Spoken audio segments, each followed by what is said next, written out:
Hello दोस्तों, कैसे हैं आप लोग। तो जो लोग इस बार पटना यूनिवर्सिटी का एग्जाम दे रहे हैं पैट का, ठीक है, पटना यूनिवर्सिटी पैट का जो एग्जाम हो रहा है उसके लिए बहुत इंपॉर्टेंट एमसीक्यू क्वेश्चंस है, क्योंकि आपका प्रैक्टिस सेट के लिए मॉक टेस्ट के लिए बहुत ही इंपॉर्टेंट है। जो भी पटना यूनिवर्सिटी का आप एग्जाम दे रहे हैं तो आपके लिए बहुत ही इंपॉर्टेंट एमसीक्यू रहेगा।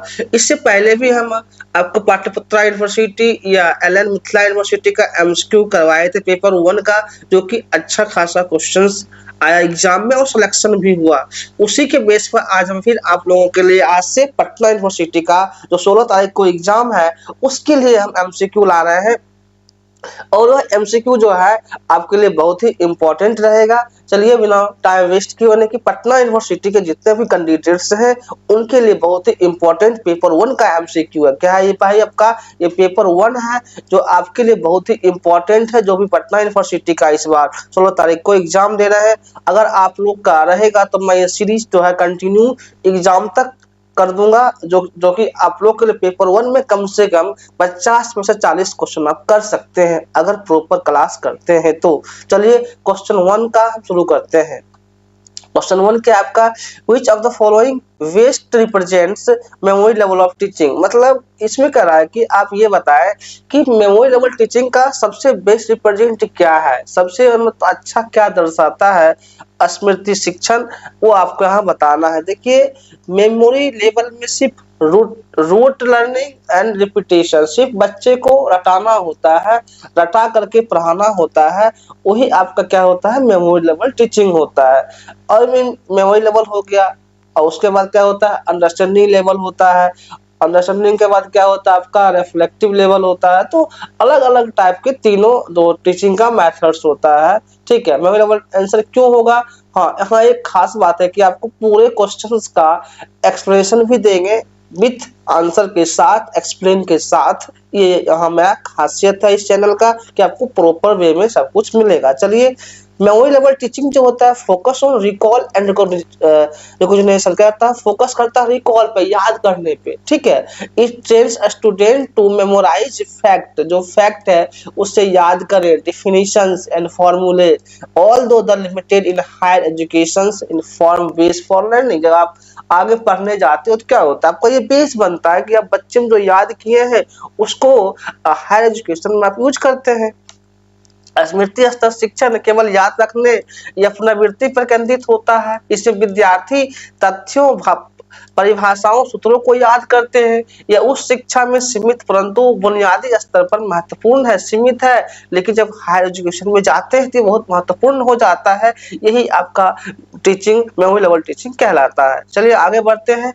अंडरस्टैंडिंग लेवल टीचिंग जो होता है ULT is superior of to memory level teaching because समझ स्तर का शिक्षण स्मृति स्तर के शिक्षण से श्रेष्ठ क्यों है, क्या कारण है जो अंडरस्टैंडिंग लेवल मेमोरी लेवल से अच्छा है, ये आपको यहाँ बताना है।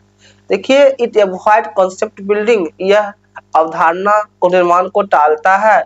जी नहीं, ये उसको टालता नहीं है। स्ट्रेस रिकॉल सिर्फ केवल स्मृति पर बल देता है, अंडरस्टैंडिंग नहीं। ये आपका मेमोरी लेवल जो होता है केवल याद करने पर बल देता है। इट इग्नोर रीजनिंग, जी नहीं, अंडरस्टैंडिंग और रीजनिंग को इग्नोर नहीं करता है। हाँ, इट एम्फसाइजेज एप्लीकेशंस, यह अनुप्रयोग पर बल देता है। जब अंडरस्टैंडिंग लेवल में जब आते हैं, जैसे मान लीजिए आप अगर BSc के MSc कर रहे हैं तो क्या होता है, ये आपका अंडरस्टैंडिंग लेवल लर्निंग होता है। और यदि आप PG कर रहे हैं, PhD कर रहे हो तो आपका क्या होता है रिफ्लेक्टिव लेवल लर्निंग होता है, जो हम डिस्कस करेंगे, ठीक है। एम्फसाइज एप्लीकेशंस, उस आप कैसे एप्लीकेशंस को प्रयोग कर सकते हैं, ये आपका अंडरस्टैंडिंग लेवल लर्निंग होता है, ठीक है। ULT मतलब understanding level learning encourage the learners to comprehend ideas and apply. आपके पास जो आइडियाज होता है, देखिए यहाँ कीवर्ड आइडियाज और अप्लाईज है, इसको आप अप्लाई करते हैं and them in different context, अलग अलग वातावरण में, अलग अलग पॉइंट में। Unlike memory level it builds conceptual clarity, ठीक है। मतलब क्या मतलब अनलाइक मतलब क्या होता है, मेमोरी लेवल में किसी भी तरह का कंसेप्चुअल आपको क्लैरिटी नहीं मिलता है, सिर्फ आप उसको याद करते हैं, ठीक। अब यहाँ आते हैं, समझ स्तर का शिक्षण विद्यार्थियों को अवधारणा को समझने और अनुप्रयोग करने की क्षमता देता है। ठीक है, यह मात्र याद करने से आगे जाकर अवधारणा निर्माण पर बल देता है। सिर्फ याद ही नहीं करना होता है, इसमें आपका अवधारणा अनुप्रयोग कैसे करेंगे उस पर बल देता है। चलिए क्वेश्चन नंबर 3 में आते हैं। Reflective level teaching is considered the highest level because चिंतनशील स्तर का शिक्षण सर्वोच्च माना जाता है। क्यों? ऐसा क्यों होता है कि चिंतन जो होता है, चिंतनशील मतलब कि रिफ्लेक्टिव लेवल सबसे सर्वश्रेष्ठ माना जाता है। रूट लर्निंग नहीं होगा। रूट लर्निंग किसका होता है? मेमोरी लेवल टीचिंग का होता है। रूट लर्निंग ये तो होगा नहीं। It fosters critical thinking. जी हाँ, ये जो क्रिटिकल थिंकिंग है ना, यही तो आपका हो जाता है रिफ्लेक्टिव लेवल। आलोचनात्मक सोच को बढ़ावा देता है, वही आपका क्या हो जाता है? रिफ्लेक्टिव लेवल आंसर हो जाएगा। क्यों होगा? Reflective level aims to make learners self realised thinkers who can analyse. आपके पास एनालाइज करने की कैपेसिटी आ जाएगी, इवैल्यूएट कर सकते हैं, सॉल्व न्यू प्रॉब्लम्स क्रिएट कर सकते हैं। यही तो आपका रिफ्लेक्टिव लेवल टीचिंग होता है। देखिए, चिंतनशील स्तर में विद्यार्थी को स्वतंत्र विचारक बनाया जाता है। स्वतंत्र आप रहते हैं, आप किसी के अंडर नहीं रहते, खुद से करके सीखते हैं। यही तो रिफ्लेक्टिव लेवल टीचिंग है। इसको हम एडल्ट लर्नर भी कहते हैं, क्योंकि आपके अंदर समस्याएं को डील करने का प्रवृत्ति आ जाता है कि हम ये काम कर सकते हैं। आई कैन डू इट, सोच दैट नई समस्याओं का समाधान निकाल सकते हैं। नया नया समस्या आप रिसर्च कर रहे होते हैं तो आपको वहाँ पर रिफ्लेक्टिव लेवल टीचिंग का ही यूज होता है। यह स्तर अनुसंधान एवं उस शिक्षा में अत्यधिक महत्वपूर्ण है। समझे, ये महत्वपूर्ण है। इस तरह से आपका रिफ्लेक्टिव लेवल टीचिंग होता है। आते क्वेश्चन नंबर 4 में। 4 क्या है? देखिए, अभी आईसीटी का बहुत यूज होता है टीचिंग में। In ICT based teaching the most significant advantage. जब आईसीटी का यूज किया जाता है शिक्षण में, तो आधारित शिक्षण का सबसे महत्वपूर्ण लाभ क्या है? जब आईसीटी आप यूज करते हो तो उसका सबसे महत्वपूर्ण लाभ क्या है? Teacher control. जी नहीं, टीचर कंट्रोल नहीं होगा। Student passive. क्या स्टूडेंट निष्क्रिय भूमिका में रहते हैं? जी नहीं। Interactive learning. जी हाँ, लर्निंग क्या होता है? इंटरेक्टिव हो जाता है, अंतःक्रियात्मक अधिगम, यानी कि लर्निंग मतलब थोड़ा सा ज्यादा क्रिएटिव हो जाता है ताकि समझ में आता है ज्यादा स्टूडेंट्स को। वही होता है आईसीटी बेस्ड टीचिंग। क्यों होता है ऐसा, इसको भी देख लेते हैं। ICT transforms classroom into active and participatory environments using digital tools, simulations, multimedia. ये सब जब आप यूज करते हैं क्या होता है, मतलब कि आपको पढ़ने के प्रति ज्यादा मतलब इंटरेक्टिव होता है। Environment using digital simulations, multimedia. ICT शिक्षण कक्षा को सक्रिय और सहभागिता पूर्ण वातावरण में बदल देता है। जहां डिजिटल टूल और मल्टीमीडिया का प्रयोग होता है वहां बदल देता है। ठीक है, चलिए क्वेश्चन नंबर 5 क्या है? विच ऑफ द फॉलोइंग इज की कैरेक्टरिस्टिक ऑफ एडल्ट लर्नर। कह रहा है आपका कि यहाँ एडल्ट लर्नर का करेक्टर क्या है। ठीक है, तो वयस्क शिक्षार्थियों अंडरगोगी मुख्य विशेषता कौन सी है वो आपको बताना है। ठीक है, देखिए, डिपेंडेंस, टीचर पर डिपेंडेंस। आप खुद सोच सकते हैं कि एडल्ट लर्नर टीचर पर डिपेंडेंस नहीं होता है। इंट्रिंसिक मोटिवेशन, उनके अंदर मोटिवेशन होना चाहिए। एडल्ट लर्नर के पास उसके अंदर ही मोटिवेशन होता है। आप पढ़ रहे हो, देखो जो भी अभी मतलब कि ऑलरेडी जो पीजी कर रहे हैं या पीजी पास आउट है वो एडल्ट लर्नर में आते हैं। ठीक है, आपके अंदर खुद के अंदर मोटिवेशन होना चाहिए। जब आपके अंदर मोटिवेशन होगा तब तो आप पढ़ने के प्रति मतलब कि एक्टिव रहेंगे। अगर मोटिवेशन ही नहीं रहेगा तो कभी भी एक्टिव इंसान नहीं हो सकता है, खास करके एडल्ट लर्नर। हम इसका ही बात भी कर रहे हैं। आपका चाइल्ड लर्नर की अलग कहानी होती है जहाँ पे वो मोटिवेशन फैक्टर नहीं करता है, बट एडल्ट लर्नर में जो होता है मोटिवेशन मेन फैक्टर करता है कि एडल्ट लर्नर का मोटिवेशन होना चाहिए।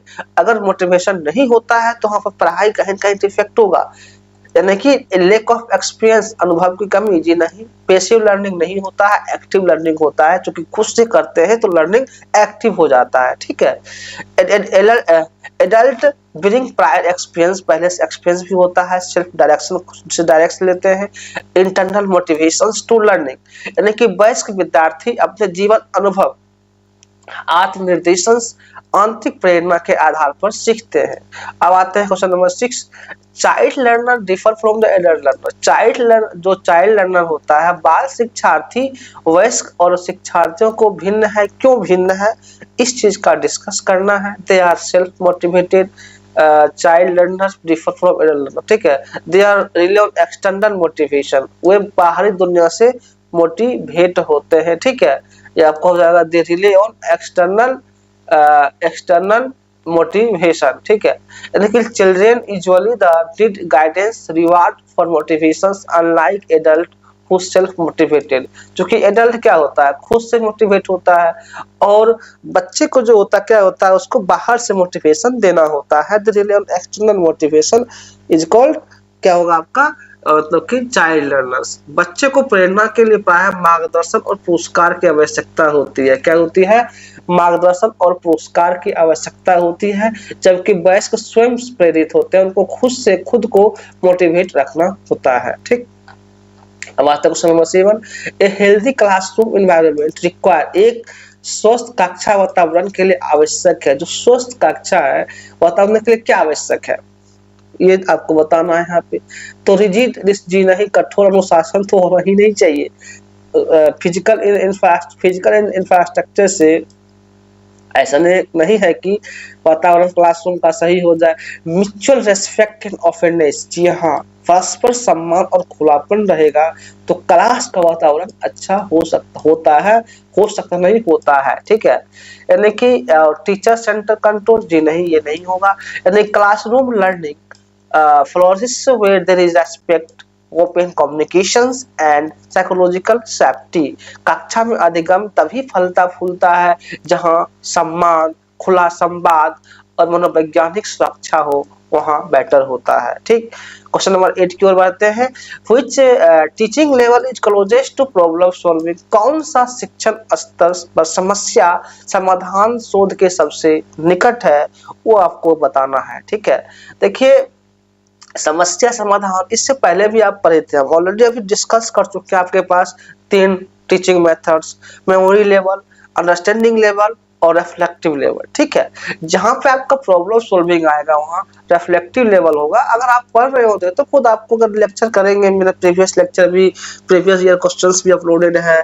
अभी आपका मॉक टेस्ट का सीरीज शुरू कर रहे हैं, तो एग्जाम तक सीरीज चलेगा। जो भी करेंगे उनके लिए बहुत बेनिफिट होगा।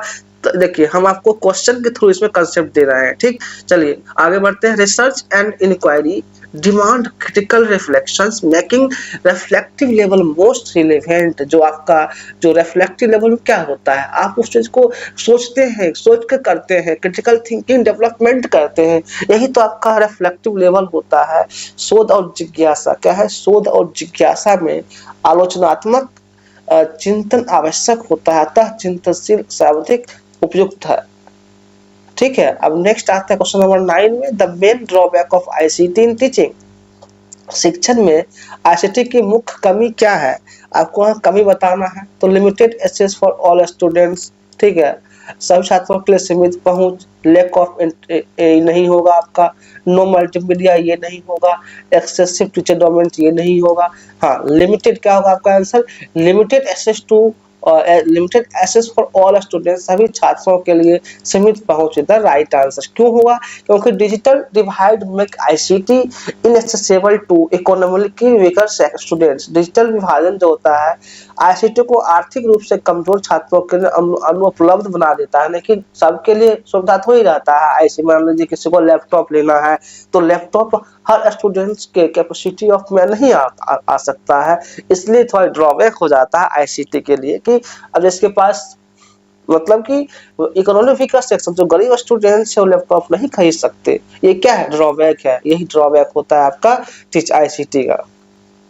क्वेश्चन नंबर 10 क्या है, which type of teaching best suited for PhD level research guidance, यानी कि पीएचडी स्तर के शोध मार्गदर्शन के लिए कौन सा शिक्षण स्तर उपयुक्त है। देखिए, जब पीएचडी करते हैं, इससे पहले हम बहुत बार डिस्कस कर चुके हैं, अगर पीएचडी कर रहे हो तो आपका तो रिफ्लेक्टिव लेवल टीचिंग वहां पर आप खुद आप सोच करके रिसर्च करते हैं तो वहाँ पर रिफ्लेक्टिव लेवल टीचिंग आपका यूज होता है। PhD research require independent thinking, खुद से सोचते हो, हाइपोथेसिस जनरेशन करते हो और प्रॉब्लम सॉल्विंग करने की कैपेसिटी आपके अंदर आ जाता है, तो ये रिफ्लेक्टिव लेवल टीचिंग्स होता है। ठीक है, इसमें आप लोग को जहाँ भी समझ में ना आए कमेंट्स कर सकते हैं, हमारी टीम के द्वारा आपको प्रॉपर कमेंट्स का रिप्लाई दिया जाता है। ठीक, चलिए, पीएचडी शोध में स्वतंत्र चिंतन, परिकल्पना निर्माण और समस्या समाधान की आवश्यकता होती है जो चिंतनशील स्तर में संभव है। आते हैं क्वेश्चन नंबर 11। 11 क्या है देखिए,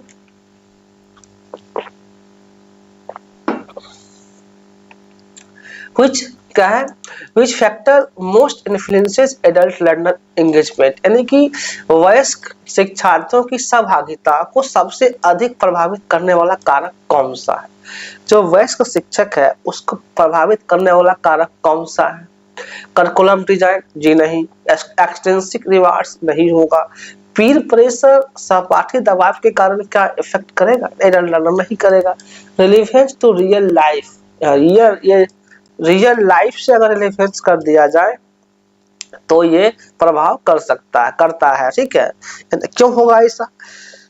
Adult learners best when content is directly to applicable to their work life, मतलब आप जो वर्क करते हो, जो काम करते हो, क्या होता है अपने डेली लाइफ में करते हैं तो कहीं न कहीं आपसे ये चीज इन्फ्लुएंस होता है, आपसे होके गुजरता है, तो ये क्या हो जाएगा आपका एडल्ट लर्नर का मतलब ये हो जाएगा। ठीक है, प्रभावित करने वाला कारक हो जाएगा, यानी कि वयस्क तब बेहतर सीखते हैं जब विषय वस्तु उनके व्यवहारिक जीवन से संबंधित होती है, उनके लाइफ से जुड़ा होता है, तब संभव होता है।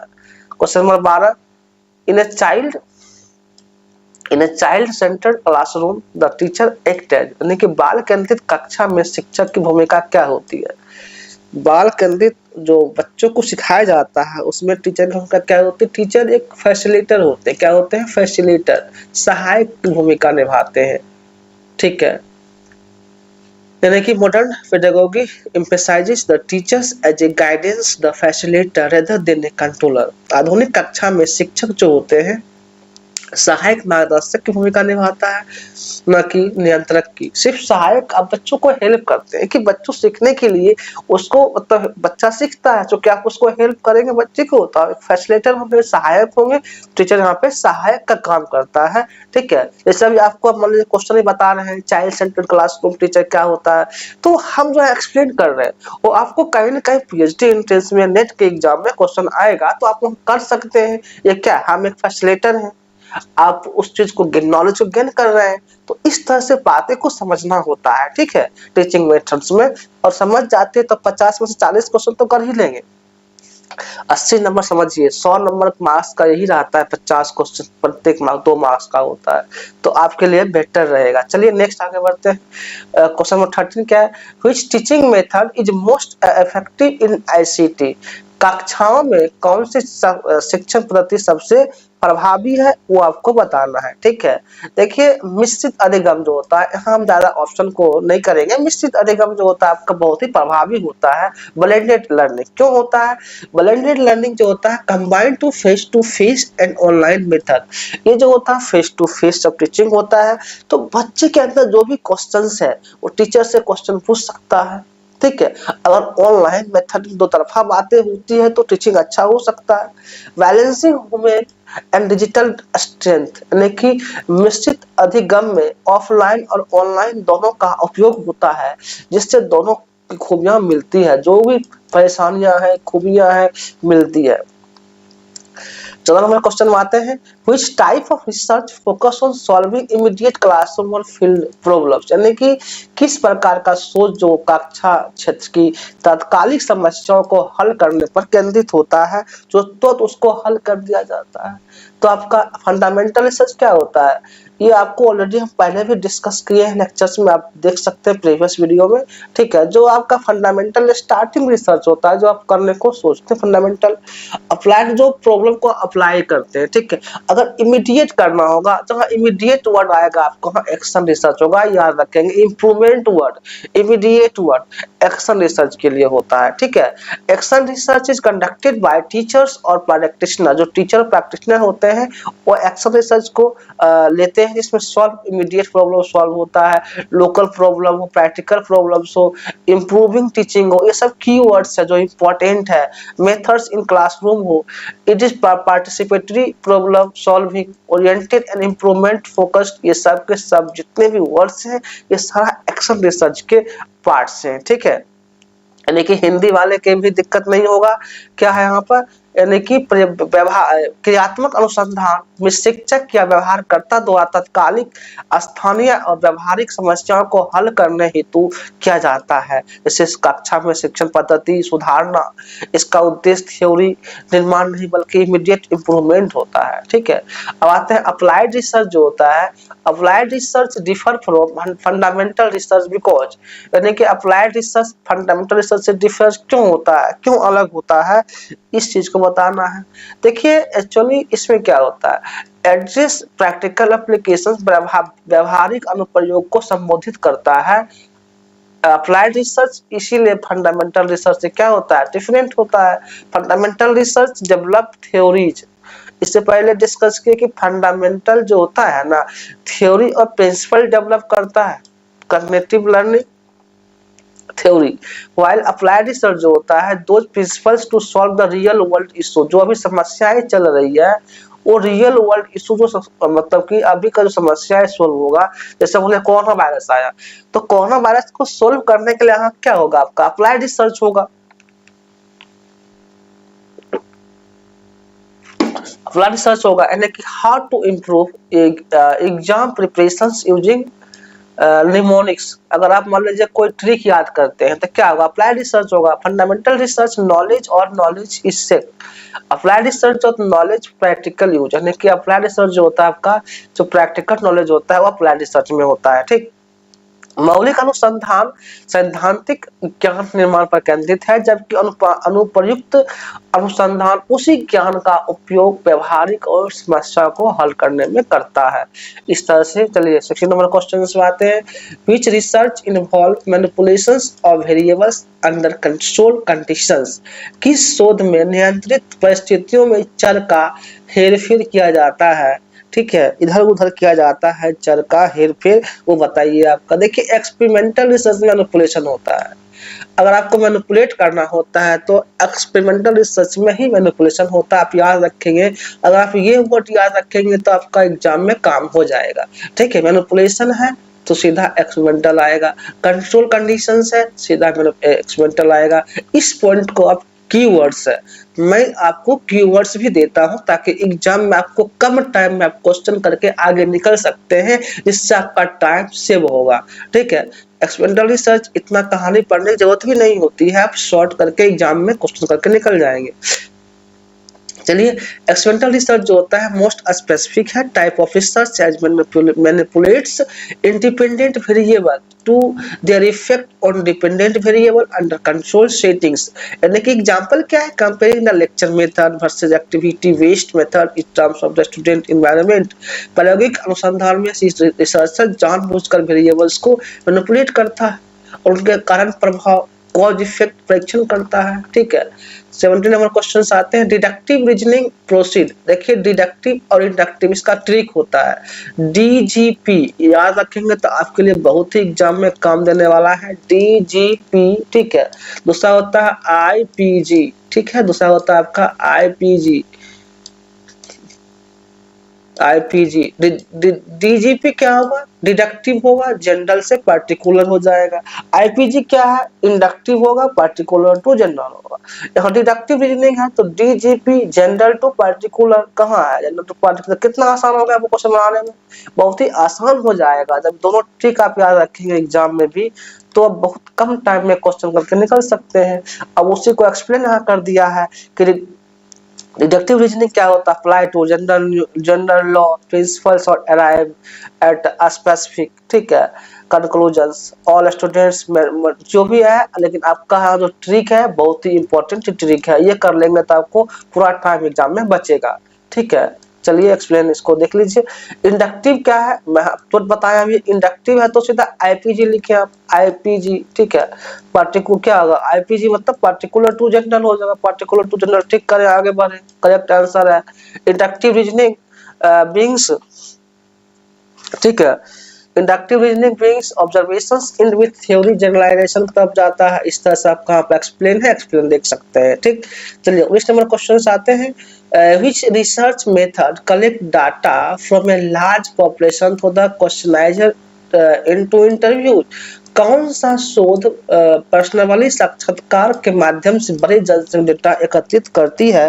जो डाटा एकत्रित करती है कौन सा शोध होता है भाई, वो तो सर्वे रिसर्च होता है ना। अब आप सर्वे सीधा सर्वेक्षण जब करते हो तो उसमें लार्ज मात्रा में डाटा कलेक्शन करते हैं, लार्ज पॉपुलेशन डाटा कलेक्ट करते हैं, आपको सर्वे रिसर्च हो जाएगा।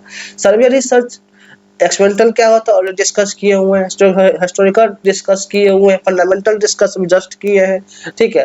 सर्वे रिसर्च जो होता है collects information from a sample representing populations using question करके, इंटरव्यू लेकर के, ऑनलाइन फॉर्म से आप डाटा कलेक्ट करते हैं, वही सर्वे रिसर्च होता है जो एक लार्ज स्केल पे होता है। It helps in knowing attitude opinions preferences trend people. जैसे मान लीजिए एग्जांपल के तौर पर जो आपका conducting A survey on teacher perceptions new education policy 2020 जो लागू हुआ है, उससे क्या बच्चे को फायदा है, क्या उसमें चेंज होना चाहिए, क्या उससे मतलब स्टूडेंट को अच्छा से क्या उसमें समझ आ रहा है, या उस तरीका में क्या पॉलिसी में चेंज हो, क्या उसमें नया एड ऑन हो, तो क्या होगा सर्वे टाइप का रिसर्च हो जाएगा। सभी ठीक है। सर्वेक्षण अनुसंधान बड़े पैमाने पर डेटा एकत्र करने का आसान किफायती तरीका है। चलिए क्वेश्चन नंबर 20 में आते हैं। Which citation style is commonly used in education and psychology research. यानी कि शिक्षा और मनोविज्ञान शोध में प्राय कौन सी संदर्भ शैली का उपयोग होता है वो बताना आपको। इसमें जो होता है आपको साइकोलॉजिकल और एजुकेशन में एपीए स्टाइल का होता है। किसमें होता है एपीए स्टाइल का यूज होता है। ठीक है। देखिए आपको का एग्जाम में ये फुल फॉर्म में पूछ देगा, पटना यूनिवर्सिटी का हो या यूजीसी नेट के एग्जाम में हो, उससे वास्ता नहीं में आपको यहाँ पे मतलब नहीं है, फुल फॉर्म एग्जाम में पूछता है। तो एपीए का फुल फॉर्म क्या होता है, अमेरिकन साइकोलॉजिकल एसोसिएशन। आप याद रखिएगा, बहुत ही इंपॉर्टेंट पॉइंट है। अमेरिकन साइकोलॉजिकल एसोसिएशन एपीए का फुल फॉर्म होता है, जो कि ऑथर डेट सिस्टम और टेक्स्ट साइटेशन के लिए यूज कैसे, शर्मा नाम है, शर्मा लास्ट का नाम आ जाएगा 2021। It is widely used in education, psychology, sociology, management के लिए आपका एपीए स्टाइल का यूज किया जाता है। एपीए रिसर्च राइटिंग में सबसे स्टैंडर्ड मानी जाती है। एपीए और साइंटिफिक एक्यूरेसी के लिए भी आप क्या होता है आपका एपीए स्टाइल का यूज किया जाता है। और एमएलए स्टाइल क्या होता है, इसका भी फुल फॉर्म एग्जाम पूछता है। तो MLA style text citation generally include. MLA style में टेक्स्ट साइटेशन किसमें होता है आपका ऑथर्स का लास्ट नेम देते हैं और पेज नंबर देते हैं, लेखक का उपनाम और पेज नंबर, ये आपका एमएलए स्टाइल हो जाता है।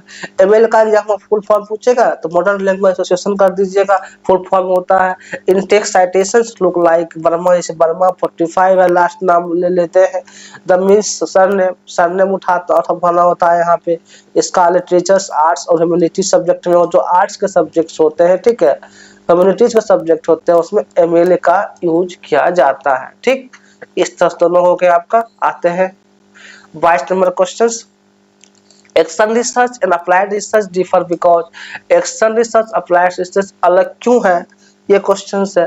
देखिए action research solve local problems, applied research is solve broader social issues. Action research local problem को सॉल्व करता है, इससे पहले डिस्कस किए हैं। उस क्वेश्चन को थोड़ा सा हम बड़ा करके दिया हुआ है। अब क्वेश्चन तो बड़ा आएगा आपको एग्जाम में, ऐसा नहीं एक सब छोटा क्वेश्चन पूछ देगा। ठीक है। अप्लाइड रिसर्च जो होता है सॉल्व ब्रॉडर सोसाइटीज, बड़े सोसाइटीज के लिए आपका अप्लाइड रिसर्च होता है। इस तरह से आपका ऑप्शन नंबर 1 करेक्ट होगा। ठीक, क्यों करेक्ट होगा इसको देख लेते हैं। एक्शन रिसर्च क्या होता है classroom organisations improvements. Applied research को होता है आपका अप्लाइड रिसर्च क्या होता है solving industrial social and health और पॉलिसी रिलेटेड प्रॉब्लम्स को सॉल्व करता है। एक्शन रिसर्च जो होता है आपका संगठन और सुधार पर केंद्रित होती है, जबकि अनुप्रयुक्त शोध उद्योग, समाज और स्वास्थ्य या नीति से संबंधित होती है। डिडक्टिव यदि पहले बता चुके, थोड़ा सा क्वेश्चन चेंज कर दिया है। ठीक है, कैन फेल कर दिया है। तो डिडक्टिव क्या होता है आपका डीजीपी होता है, एकदम शॉर्टकट होता है ये आपका ट्रिक है। ठीक है, जनरल टू पार्टिकुलर डीजीपी होगा। यानी कि क्या है, data insufficient DDP deductive reasoning can fall, निगात्मक तर्क असफल हो सकता है, ठीक है, असफल हो सकता है यदि जनरल प्रीमाइस इज फॉल्स, यानी कि आपका जनरल है ना, पहला जनरल ही फॉल्स होगा तो क्या होगा, डिडक्टिव रीजनिंग हो जाएगा, चूंकि वही कंडीशन में असफल हो सकता है, ठीक है। Deductive depends on validity, general law पर डिपेंड करता है, ठीक है। यानी कि रोंग प्रीमाइस रोंग कंक्लूजन, अगर गलत आप देंगे तो गलत ही निर्णय आएगा, वही आपका क्या डिडक्टिव हो जाता है। इंडक्टिव आईपीजी होता है, risky inductive reasoning is risky because, जोखिम पूर्ण क्यों होता है इंडक्टिव रीजनिंग, इस चीज को यहाँ पे आपको करना है, ठीक है। जोखिम क्यों होता है इंडक्टिव रीजनिंग, इस चीज को करना है। तो इट जनरलाइज लिमिटेड केसेस, जब आप जनरलाइज करते हो लिमिटेड केस में होता है, सीमित उदाहरणों से सामान्यकरण करता है, तो आपका ये डिमेरिट होता है, जो कि किस में आता है, आपका इंडक्टिव लर्निंग में, इंडक्टिव में आता है, ठीक है। यानी कि inductive probabilistic not certain form limited cases we may generalise wrongly, इस तरह से आपका एक्सप्लेन यहाँ दिया हुआ है। चलिए 25 नंबर क्वेश्चन आते हैं। Which type of research ensure the immediate improvement? Immediate improvement हुआ तो क्या होगा, आपका एक्शन रिसर्च होगा। तो क्लियर है, जहां तक कि एकदम कीवर्ड देखें, आप कीवर्ड देखें और आंसर को लगाइए, क्योंकि आपका कम टाइम में टाइम बचेगा और आंसर करके निकल सकते हैं, ठीक।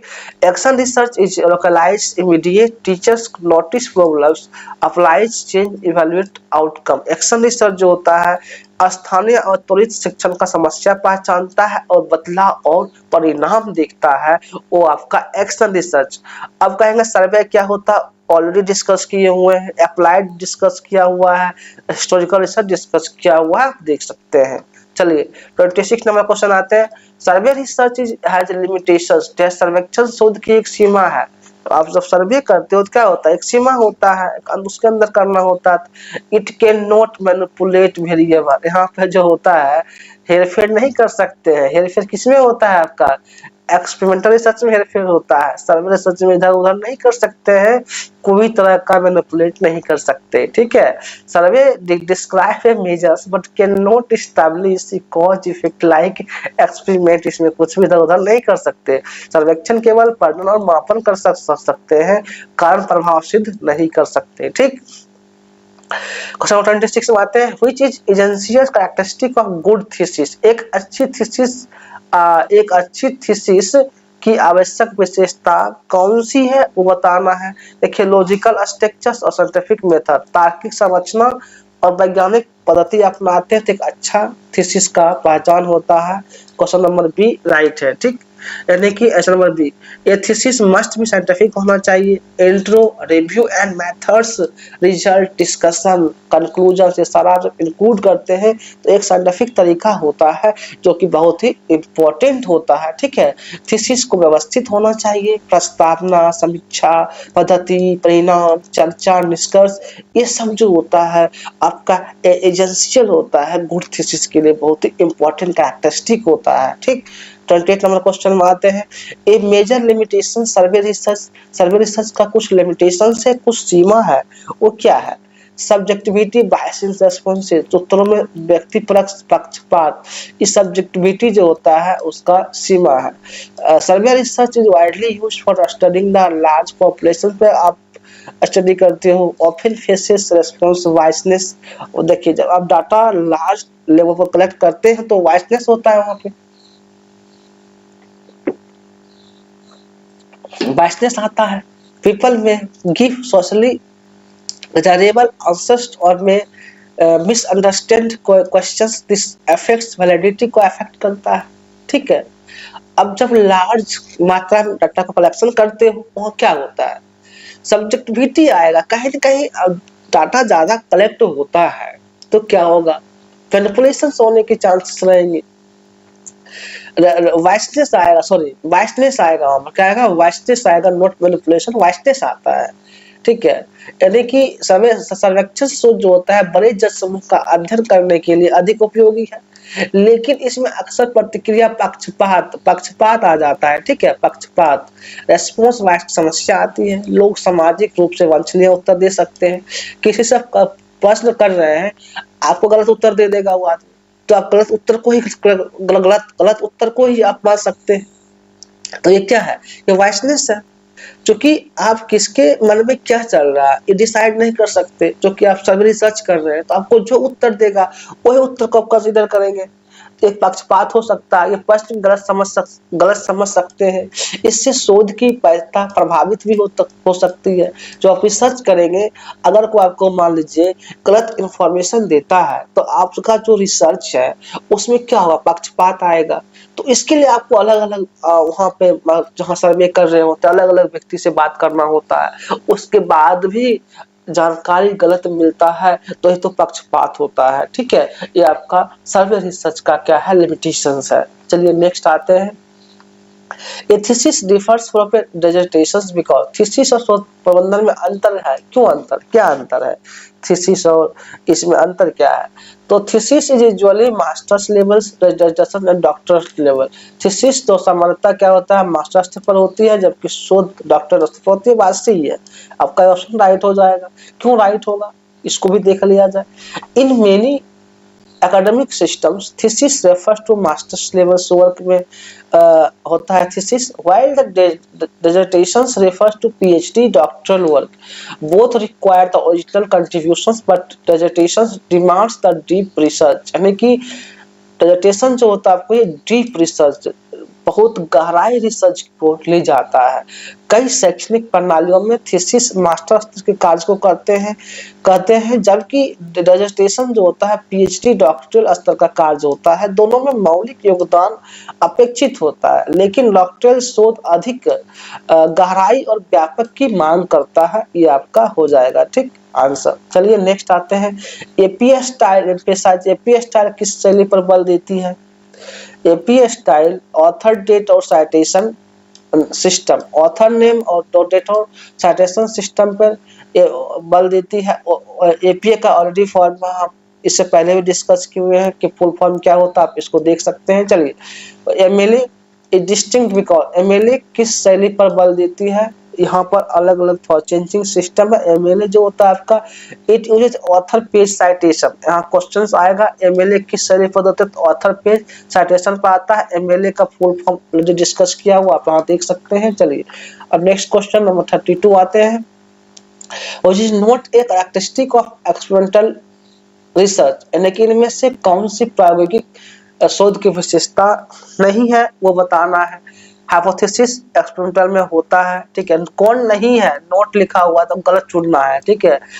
मैनिपुलेशंस ये भी सही है। मैनिपुलेशंस होता है आपका एक्सपेरिमेंटल रिसर्च में क्या होता है, मैनिपुलेशन होता है, रैंडमाइजेशन भी होता है, यानी कि डिस्क्रिप्टिव नरेशन ओनली ये नहीं होता है, ये नहीं होता है, इसलिए आपका ऑप्शन नंबर डी सही होगा, ठीक है। Experimental research goes behind descriptions, it requires manipulation, control, random assignments, unlike descriptive research जो होता है which only narrate facts, ठीक है। प्रायोगिक शोध केवल वर्णनात्मक नहीं होता, इसमें चर का हेरफेर, नियंत्रण और यादृच्छिक चयन शामिल होता है, जबकि वर्णनात्मक शोध केवल तथ्यों को विवरण देता है। जी आगे बढ़ते हैं। क्वेश्चन नंबर 33, इमीडिएट इंप्रूवमेंट हो the feedback is whole. Immediate मतलब क्या होता है आपका, इससे पहले बता चुके हैं। अगर ये आपको लाइन दिखे तो जो कुछ सोचना नहीं है। एक्शन रिसर्च कहाँ दिख रहा है, जहां दिख रहा है आप एक्शन रिसर्च में टिक करें और आगे निकले, अपना टाइम सेव करें, ठीक। एक्शन रिसर्च प्रैक्टिशनर्स और इमीडिएट के लिए इंप्रूवमेंट के लिए एक्शन रिसर्च होता है, आप देख लीजिए। चलिए 34 number question, which reasoning is data driven, कौन सा तर्क डेटा आधारित है, ठीक है, वो आपको यहाँ पे बताना है। तो तर्क जिसमें तर्क हो वो इंडक्टिव है, ठीक है। तर्क आधारित आपका क्या होता है, इंडक्टिव होता है। Inductive reasoning start from with observations, आप ऑब्जर्व से स्टार्ट करते हो, and data move to from the generalisations, ठीक है। आईपीजी पार्टिकुलर टू जनरल जाता है, यही तो आपका इंडक्टिव रीजनिंग होता है, ठीक। 35 number question, which reasoning is theory driven, कौन सा थ्योरी से शुरू होता है, इंडक्टिव होगा ना, थ्योरी से शुरू कौन सा होता है, इंडक्टिव होता है। आईपीजी होगा particular to general, DG general to particular, यानी कि आपका रीजनिंग जो होता है थ्योरी से शुरू क्या होता है, इंडक्टिव होता है, यानी कि deductive reasoning start from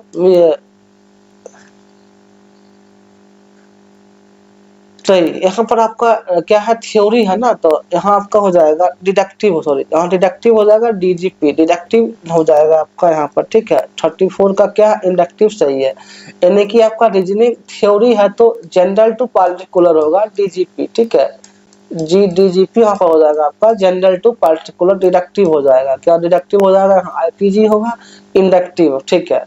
doctor driver inductive होता है, आपका डिडक्टिव हो जाएगा DGP. Deductive reasoning start from the existing theory और principles and test it against specific cases, ठीक। यानी कि निगात्मक जो होता है तर्क मौजूदा सिद्धांत या सिद्धांत से शुरू होकर उसे विशेष मामलों पर परखता हुआ आपका डिडक्टिव होता है, ठीक। Which research is most suitable for policy making, यानी कि शिक्षा नीति बनाने के लिए कौन सा शोध सबसे उपयुक्त है, शिक्षा नीति जो बनता है उसमें कौन सा शोध सबसे उपयुक्त है। अभी तो हम पढ़े थे, बताए थे आपको कि पॉलिसी मेकिंग जो भी इसके लिए सुटेबल होता है वो अप्लाइड रिसर्च होता है, क्या होता है, अप्लाइड रिसर्च होता है। कॉजल क्या होता है, इस ऑलरेडी आप डिस्कस अभी हम किए कर दिए हैं सबको, ठीक है। आप जाके देख सकते हैं प्रीवियस क्वेश्चंस में क्या हुआ है, ठीक। अप्लाइड रिसर्च जो होता है provide solution to real world educational problems making it is highly relevant for policy decisions, ठीक है। अनुप्रयुक्त शोध वास्तविक शैक्षणिक समस्याओं के समाधान प्रस्तुत करता है, इसलिए यह नीति निर्माण के लिए सबसे उपयुक्त है। एक core component of thesis writing, thesis लेखन का मुख्य घटक क्या है, कोर कंपोनेंट क्या है थीसिस का, वो आपको यहाँ पे बताना है, ठीक है। कोर कंपोनेंट थीसिस का क्या है, वो thesis must define research problem objective significance clarity, यहाँ पर ए ऑप्शन आपका छूट गया है, ठीक है। थीसिस जो होता है क्या होता है, डिफाइन रिसर्च, मतलब कि मस्ट भी आपका यहाँ पर ऑप्शन छूटा हुआ है कि डिफाइन रिसर्च, क्या होना चाहिए आपका यहाँ पर डिफाइन, आपको लिख सकते हैं, लिख दीजिए यहाँ पर डिफाइन रिसर्च, डिफाइन रिसर्च, ठीक है। यानी कि ये आपका ऑप्शन हो जाएगा, ए ऑप्शन यहाँ से उठा लीजिए, ऑप्शन से मिल चुका है। A core component of thesis writing, a thesis define research problem activity significance, आपका ये आंसर हो जाएगा। थीसिस शोध में क्या क्लैरिटी होना चाहिए, डिफाइन होना चाहिए, तो ऑब्जेक्टिव सिग्निफिकेंस, ये सब जो होता है एक गुड थीसिस राइटिंग का मतलब होता है, ठीक। Without clarity research lack direction, clarity नहीं है तो आपका क्या है, डायरेक्शन सही नहीं है, थीसिस सही नहीं होगा। थीसिस में शोध समस्या, उद्देश्य और महत्वपूर्ण स्पष्ट विवरण होना चाहिए, इसके बिना शोध दिशा की कमी होती है, ठीक। एपीए रेफरेंसिंग स्टाइल का कमांडली यूज, एपीए किस में यूज होता है, एपीए आप किस में यूज करते हैं, तो सोशल साइंस से साइकोलॉजी में एपीए यूज होता है, ठीक है। एपीए जो सोशल साइंस साइकोलॉजी में यूज होता है।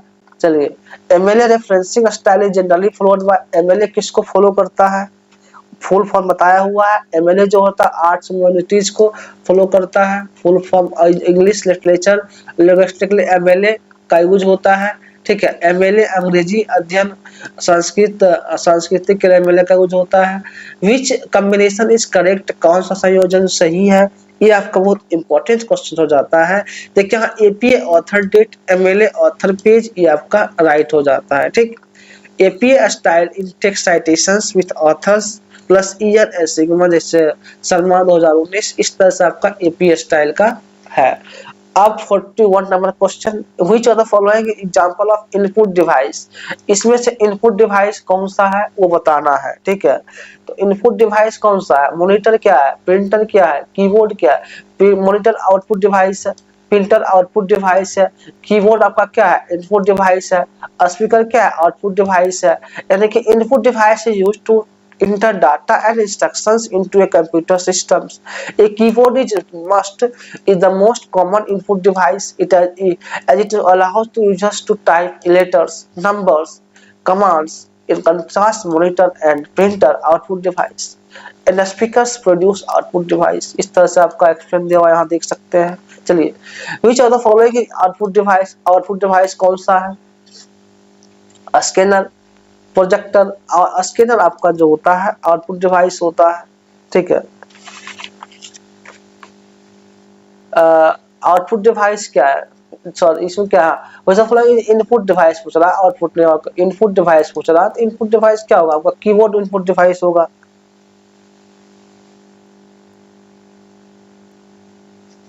और हो जाता फॉलोइंग इनपुट डिवाइस इन स्कैनर क्या है, स्कैनर आपका जो होता है आउटपुट डिवाइस होता है, प्रोजेक्टर आउटपुट डिवाइस होता है, माउस भी इनपुट डिवाइस होता है। An output device produces the results from a computer, a projector text signal from the system और display usually on a large screen. Scanner और mouse is input device, scanner और mouse is input device while keyboard is also input device.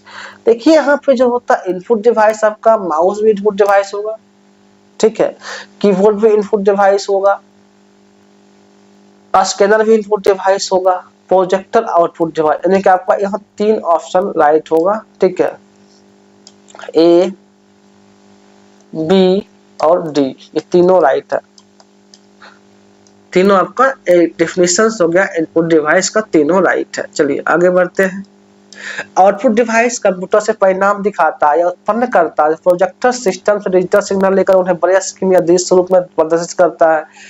Scanner और mouse input device है, जबकि keyboard input device है, ठीक है। इस तरह से आपका ए भी सही है, बी भी सही है और डी भी सही है। RAM is consider as a which type of memory, RAM किस टाइप की मेमोरी मानी जाती है, तो रैम क्या होता है, रैंडम एक्सेस मेमोरी, ठीक है, रैंडम एक्सेस मेमोरी वोलाटाइल होता है, क्या होता है, वोलाटाइल होता है। Random access memory is volatile होता है, meaning it loses all store data once power is turn off.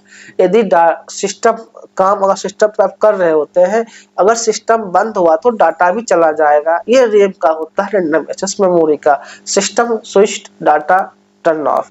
It is used to the temporary storage, ये टेम्पोररी स्टोरेज है लेकिन फास्ट है, while the system is running unlike ROM which permanent storage data, जबकि रोम में क्या होता है, data store रहता है जो डिलीट नहीं होता है, ठीक है। रैंडम एक्सेस मेमोरी वोलेटाइल होती है, अर्थात बिजली बंद होने पर भी यह सारा डाटा खो देती है। इसका उपयोग सिस्टम चलने के दौरान अस्थायी संग्रहण के लिए होता है, जबकि रोम जो होता है परमानेंट मेमोरी होती है, अस्थायी होती है। रोम क्या होता है, परमानेंट स्टोरेज, जस्ट बताया है कि रोम जो होता है आपका परमानेंट स्टोरेज सिस्टम इंस्ट्रक्शंस होता है। रीड ओनली मेमोरी रोम होता है, contains the permanent instructions like BIOS BIOS, जैसे ये बूट कंप्यूटर रोम के note erase easily remains that power is on. अगर पावर ऑफ भी हो जाता है, अगर रोम है तो वहां पर डाटा आपका बचा रहेगा जो कि स्टोर फॉर्म में रहता है, डाटा मिटाया नहीं जा सकता। Which of the following memory is the fastest, यानी कि निम्नलिखित में से कौन सी मेमोरी सबसे तेज है, कैश मेमोरी जो होता है सबसे तेज होता है, ठीक है। Cache memory is the fastest because it is localise very close, CPU से क्लोज होता है, store frequently instructions, speed processing, hard disk, pen drive, ये सब होता है, ठीक है। चलिए, which of the following is not the example of input device, इसमें कौन सा इनपुट डिवाइस का एग्जांपल नहीं है वो बताना है आपको। तो प्रिंटर जो होता है आउटपुट डिवाइस होता है, ये राइट आंसर। इसको आप देख लीजिएगा एक्सप्लेनेशन। डब्ल्यू का फुल फॉर्म क्या होता है, एग्जाम का एक क्वेश्चन खुद पूछा जा जाता है कि वर्ल्ड वाइड वेब, ठीक है, क्या हुआ, वर्ल्ड वाइड वेब होता है। देखिए ये ऑप्शन सही होगा आपका, ये ऑप्शन वर्ल्ड वाइड वेब होगा, एक्सप्लेन दिया हुआ है।